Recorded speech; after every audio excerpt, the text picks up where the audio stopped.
நல்ல சிந்தைகள், கர்த்தருடைய சிந்தைகள், வசனத்தின் சிந்தைகள். கர்த்தர் நல்ல எதிர்காலம் வச்சிருக்கிறார், வெற்றியின் எதிர்காலம் வச்சிருக்கிறார், செழிப்பின் எதிர்காலம் வச்சிருக்கிறார், ஒரு ஹோல்னஸான சமாதானத்துக்கேற்ற நினைவுகள் வச்சிருக்காருன்னு நினைச்சு அதை சிந்திச்சு அதை யோசிச்சு பேசிட்டீங்கன்னா நீங்க ஜீவனை சூஸ் பண்ணிட்டீங்கன்னு அர்த்தம்.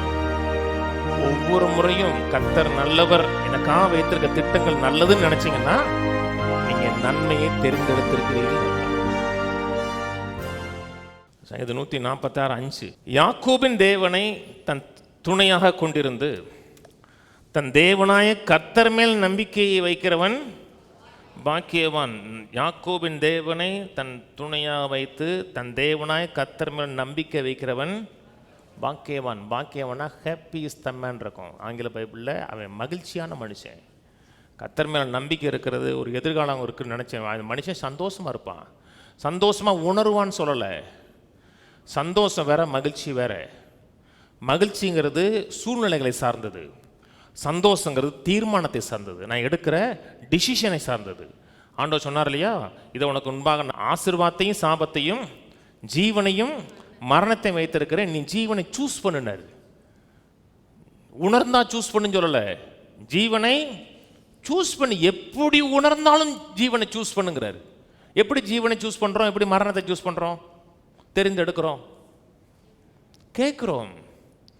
கேட்குறோம்னா சத்தமாக கேட்கறது மட்டுமல்ல, ஏதோ ஒரு நினைவுகள் உங்கள் மனதில் வந்து பேசுது, கேட்குறோம், அப்புறம் அதை சிந்திக்கிறோம், திரும்பி சிந்திக்கிறோம், திரும்பி செஞ்சதுக்கப்புறம் அதை பேசுகிறோம், அப்புறம் அது மாதிரி நடக்கிறோம். அது ஒன்று ஜீவனாக இருக்கலாம், இல்லைன்னா மரணமாக இருக்கலாம். வேதம் சொல்லுகிறது மாம்ச சிந்தை மரணம், ஆவியின் சிந்தையோ ஜீவனும் சமாதானமும் இருக்கு. நல்ல சிந்தைகள், கர்த்தருடைய சிந்தைகள், வசனத்தின் சிந்தைகள். கர்த்தர் நல்ல எதிர்காலம் வச்சிருக்கிறார், வெற்றியின் எதிர்காலம் வச்சிருக்கிறார், செழிப்பின் எதிர்காலம் வச்சிருக்கிறார், ஒரு ஹோல்னஸான சமாதானத்துக்கேற்ற நினைவுகள் வச்சிருக்காருன்னு நினைச்சு அதை சிந்திச்சு அதை யோசிச்சு பேசிச்சிங்கன்னா நீங்க ஜீவனை சூஸ் பண்ணிட்டீங்கன்னு அர்த்தம். ஒவ்வொரு முறையும் கர்த்தர் நல்லவர், எனக்காக வைத்திருக்க திட்டங்கள் நல்லதுன்னு நினைச்சீங்கன்னா நீங்க நன்மையை தெரிந்தெடுத்திருக்கிறீர்கள்னு அர்த்தம்.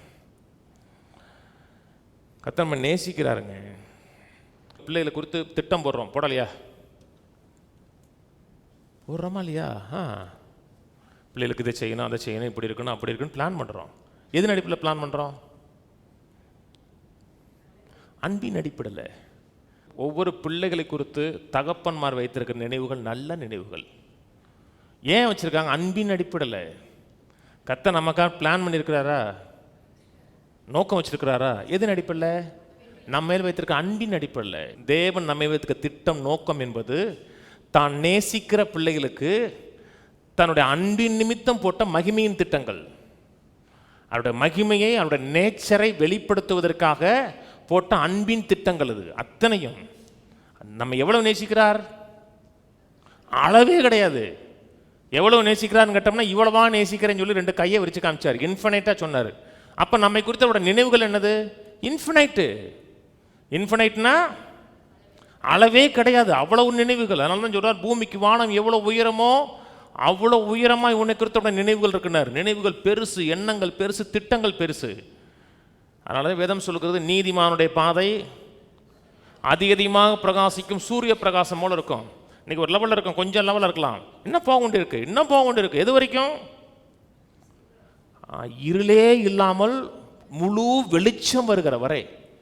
நீதிமான் நாளுக்கு நாள் உடஞ்சு போவான், நாளுக்கு நாள் வியாதிப்பட்டு போவான், நாளுக்கு நாள் இல்லாமல் போவான்னு சொல்லலை.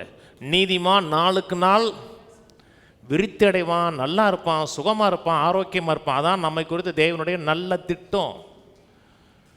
ஒரு திட்டம் இருக்கா, நோக்கம் இருக்கா, ஆனால் அது இருக்குன்னு நினச்சி விசுவாசிக்கணும். ஆமாம் இருக்காக்கும் அப்படின்னா முடிஞ்சு. அசட்டை பண்ணக்கூடாதுங்க. ஏசாவு கர்த்தர் பெரிய பிளான் வச்சுருந்தார். அவனுக்கு கர்த்தர் வந்து ஃபர்ஸ்ட் பார்ன் பிளஸிங், சேஷ்டபுத்திர பாகத்தை கொடுக்குறாரு. ஆனால் அதை அசட்டை பண்ணலாம், அதை மதிக்கலை, பெருசாக நினைக்கலை.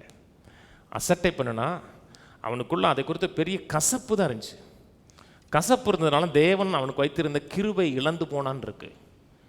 இதுக்கு எனக்கு இதனால என்ன பிரயோஜனங்கிறாங்க. அவன் கர்த்தர் கொடுத்த ஆசீர்வாதத்தை என்ன பிரயோஜனம், என்ன லாபம், நான் செத்து போறேனேங்கிறான். நிறைய மக்களுடைய மனதில் இந்த என்ன இருக்குங்க, கர்த்தர் வாக்குத்தத்தம் கொடுத்து என்ன பிரயோஜனம்,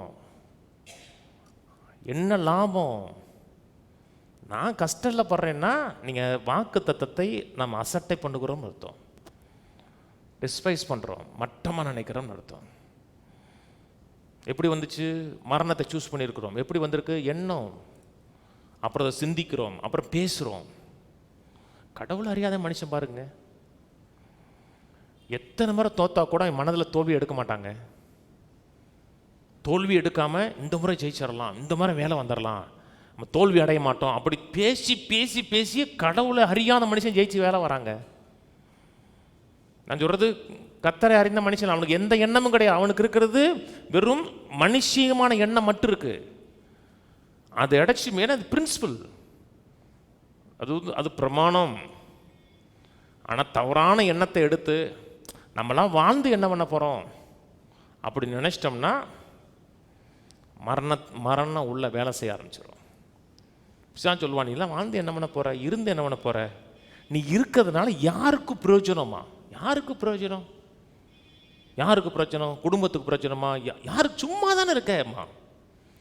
நம்முடைய அதே யோசிச்சிட்டே இருங்க. அப்படியே அந்த உட்கார்ந்த இடத்த விட்டு நம்மளால் எந்திரிக்க முடியாதல உட்காந்துருப்பாங்க, அப்படியே சோர்ந்து உட்காந்துருவோம் அப்படியே.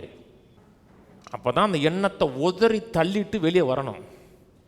இல்லை, கர்த்தர் எனக்கு நோக்கம் வச்சிருக்கிறார், திட்டம் வச்சிருக்கிறாரு, நான் வாழ்வதற்கு இந்த பூமியில் இருக்கேன்னா என் வாழ்க்கை குறித்து கர்த்தர் பெரிய தரிசனம் வச்சிருக்கிறாருன்னு ஒரு எண்ணம் இருந்துச்சுன்னா அதை உதறி தள்ளிடலாம்.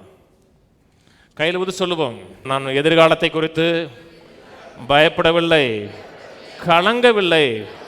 தேவன் எனக்கு மகிமையான எதிர்காலத்தை, வெற்றிகரமான எதிர்காலத்தை வாக்கு பண்ணியிருக்கிறபடினாலே நான் எதிர்காலத்தை சந்தோஷத்தோடு எதிர்நோக்குகிறேன்.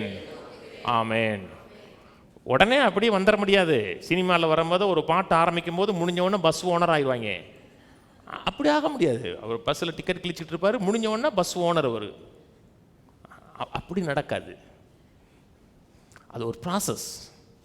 அந்த ப்ராசஸில் நீங்கள் எந்த அளவுக்கு சந்தோஷமாக போகிறீங்களோ அந்த அளவுக்கு அந்த லக்கு அடைஞ்சிக்கிட்டே இருக்கலாம்.